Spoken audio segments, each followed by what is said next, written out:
مسنون اعمال عید الاضحیٰ۔ ام المومنین حضرت ام سلمہ رضی اللہ عنہ سے روایت ہے کہ رسول اللہ صلی اللہ علیہ وسلم نے فرمایا جب ذی الحجہ کا پہلا عشرہ شروع ہو جائے یعنی ذی الحجہ کا چاند دیکھ لیا جائے اور تم میں سے کسی کا ارادہ قربانی کرنے کا ہو تو اس کو چاہیے اب قربانی کرنے تک اپنے بال یا ناخن بالکل نہ تراشے، یہ مستحب ہے، یعنی بقرہ عید کا چاند دیکھنے کے بعد جب تک قربانی نہ کر لے اس وقت تک خط نہ بنوانا اور ناخن نہ کترانا مستحب ہے، ضروری نہیں ہے۔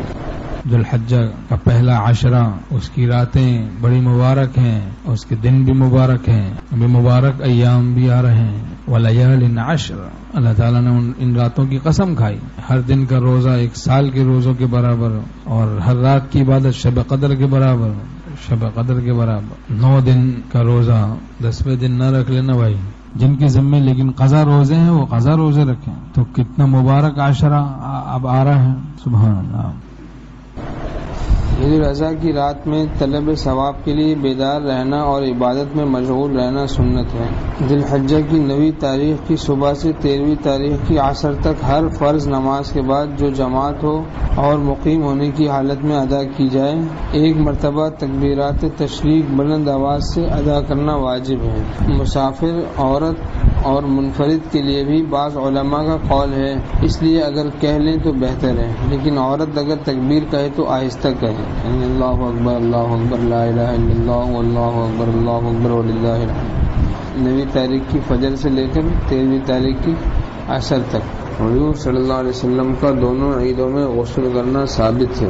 حضرت خالد بن سعد رضی اللہ عنہ سے مروی ہے کہ آپ صلی اللہ علیہ وسلم کی عادت کریمہ تھی کہ عید الفطر، یوم النحر، یوم عرفہ میں غسل فرمایا کرتے تھے۔ حضور صلی اللہ علیہ وسلم عید کے دن خوبصورت اور عمدہ لباس زیب تن فرماتے تھے۔ حضور صلی اللہ علیہ وسلم کبھی سبز و سرخ دھاری دار چادر شریف اوڑھتے تھے، یہ چادر یمن کی ہوتی جسے برد یمانی کہا جاتا ہے، وہ یہی چادر ہے۔ عید کے لیے زیب و زینت کرنا مستحب ہے مگر لباس مشروع ہو، شریعت کی حدود میں ہو لباس۔ حضور اکرم صلی اللہ علیہ وسلم کی عادت کریمہ یہ تھی کہ روز عید الفطر عید گاہ جانے سے پہلے چند کھجوریں تناول فرماتے تھے، ان کی تعداد طاق ہوتی، یعنی 3، 5، 7 وغیرہ۔ عید الاضحیٰ کے دن نماز سے واپس آنے سے پہلے کچھ نہ کھاتے، چنانچہ حدیث شریف میں ہے کہ عید الفطر کو بغیر کچھ کھائے نہ نکلتے، عید الاضحیٰ کو بغیر کچھ کھائے نکلتے جب تک کہ نماز عید نہ پڑھ لیتے اور قربانی نہ کر لیتے، نہ کھاتے، پھر اپنی قربانی کے گوشت میں سے کچھ تناول فرماتے۔ حضور اکرم صلی اللہ علیہ وسلم کی عادت کریمہ تھی کہ نماز عید عید گاہ میں ادا فرماتے تھے، عید گاہ یعنی میدان میں۔ مسلم و بخاری۔ یہاں سے معلوم ہوتا ہے کہ نماز عید کے لیے میدان میں نکلنا مسجد میں نماز ادا کرنے سے افضل ہے، اس لیے کہ حضور اکرم صلی اللہ علیہ وسلم باوجود اس فضل و شرف کے جو آپ صلی اللہ علیہ وسلم کی مسجد شریف کو حاصل ہے، مسجد نبوی کو بہت شرف حاصل ہے، نماز عید کے لیے عید گاہ میں باہر تشریف لے جاتے تھے، لیکن اگر کوئی عذر لاحق ہو تو جائز ہے۔ عیدین میں بکثرت تکبیر کہنا سنت ہے، عیدین یعنی دونوں عیدوں میں، اللہ اکبر لا الہ الا اللہ واللہ اکبر وللہ الحمد۔ حضرت ابو ہریرہ رضی اللہ عنہ سے مرفوعاً روایت ہے کہ اپنی عیدوں کو بکثرت تکبیر سے مزین کرو۔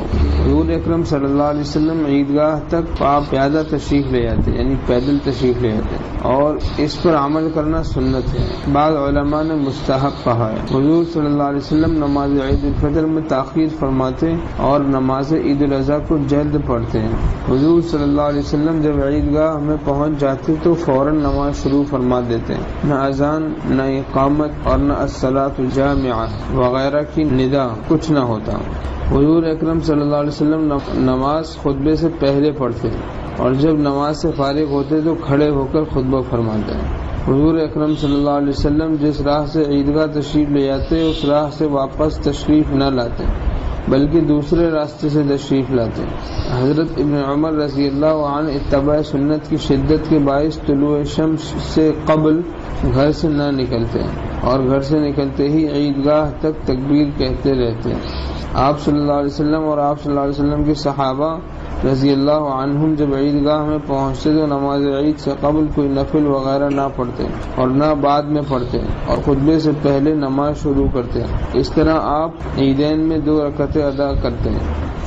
نقش قدم نبی کے ہیں جنت کے راستے صلی اللہ علیہ وسلم. اللہ جل جلالہ اللہ سے ملاتے ہیں سنت کے راستے. سنتوں پر جتنا عمل ہوگا اتنا اللہ تعالیٰ کا تعلق بڑھتا جائے گا, اتنی اس شخص کی محبوبیت ہوگی, اتنا ہی وہ اللہ کا مقرب ہوگا.